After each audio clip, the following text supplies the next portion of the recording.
I didn't actually tell a lot of friends or family members that I got back to work right away. We got a lot of resistance from a lot of people, like, it cannot be done. It's a scary thought when you think that, oh, I'm not gonna work, I'm just gonna stay home and take care of a baby, because it's like, how am I gonna provide financially? I didn't envision myself as a mom like this. Like, I envisioned myself as a working mom. A lot of people talked about how little time they had for their personal life. That's not what I wanted to give my child.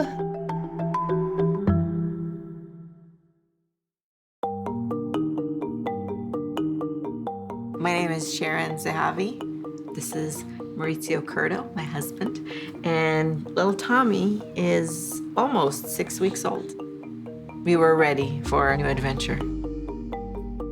I'm a graphic designer and I work with a lot of different companies, different photographers. As a freelancer, you have months when you make a lot of money and you have months that you make almost no money. So trying to take a maternity leave, it's ridiculous. You don't get paid anything that makes sense. So it was obvious that Maurizio would have to take his because he was on a full-time salary. If she were to take maternity leave, then I wouldn't be able to take the maternity leave. Then she would only be by herself. Tommy, I got all the buttons wrong. We can't show mommy this, okay? I actually got back to work 2 days after I gave birth. I checked my emails and I need to get the work done. And even though I couldn't sit down because of my stitches, I worked standing up. For me, I do like to stay active, but also because I'm a freelancer, once you just stop doing the work, you lose everything you built. It's actually sometimes hard for me to just say I need a couple of hours to work and not be with my baby. I can't just send them off being like, hey, for a year you got nobody to do this for you. They go and they find someone else and that's it, I'm out of the picture. I had to continue working. I'm Renee Oki. And I'm Zazu Oki. We have a son, he's Matthias Oki, and then there's Arya Oki who's upstairs sleeping. And she's 7 months. Yes. Egg! What color is the egg? Egg? You like egg? So when I first found out I was pregnant, it was a complete shock. He always said that he wanted like a woman to stay home and to take care of the kids. And I was always like, well, you're looking at the wrong woman because I'm gonna have my job, I'm gonna have my career. And then once I had him, completely changed. I did feel like I lost a little bit of myself because I was like, okay, now I just have to focus on my kids. But then I kind of found something that I like to do within that, which is making fashion. Because before it'd be fashion for myself, but now it's fashion for kids. So the first time I made a bow tie was actually after I ordered one online. It came and it was like, I could probably make something like this. So I went to the fabric store.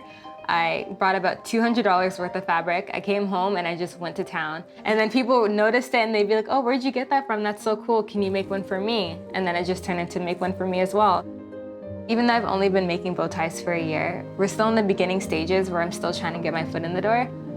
It's definitely a fear, like, what if we don't work out? Like, what am I gonna do? Do I have my career set up? How am I gonna make money if he's not here? I do worry about re-entering the workforce just because I've been out of it for so long, but I feel like that's where the bow tie business comes in. Oh, look at that, Harlow. Oh, pretty. And I feel like you have to have a little backup plan nowadays because you never know what could happen.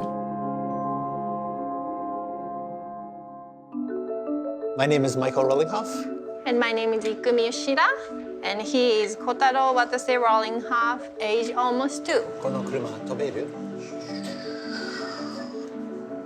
I'm a PhD candidate at the University of Toronto, and I'm just starting the process of job hunting.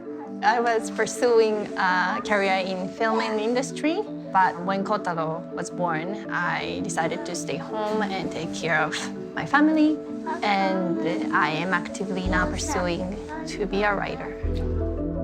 The moment that I felt I want to be a writer was a long time ago, like, when I was little, but then I lost it. Being an immigrant and then being confused with the world. And then with Kotaro, I felt like I want to try it again. First, it happened while I was breastfeeding him, because breastfeeding, you have to have both arms and you can't do much of anything, but your head, it's like fuming with imagination, and I think about stuff and I'm like, maybe I should write it down. What I've been working on right now is a one long novel that's written in Japanese, and lots of short stories written in English. We had to really discuss what our roles are, what our expectations are. Like, he wants me to take his work seriously, but as much as that, I want him to take my work seriously, even though that doesn't produce financial gain yet. I think we were both feeling really nervous about our immediate future and how we're both going to help raise Kotaro. These 2 years till Michael's graduation, it's gonna be the years of gaman. We say gaman in Japanese is like suck it up. But then though, it's like spring. You're gonna push it down and then we jump higher. Writing in the present time in itself, it doesn't have to always be something for the future. It can be just present, present, present. And you realize, oh, that's my future. I just don't think I want to frame myself in this, like, am I choosing career over motherhood? Because, like, I don't really need to choose.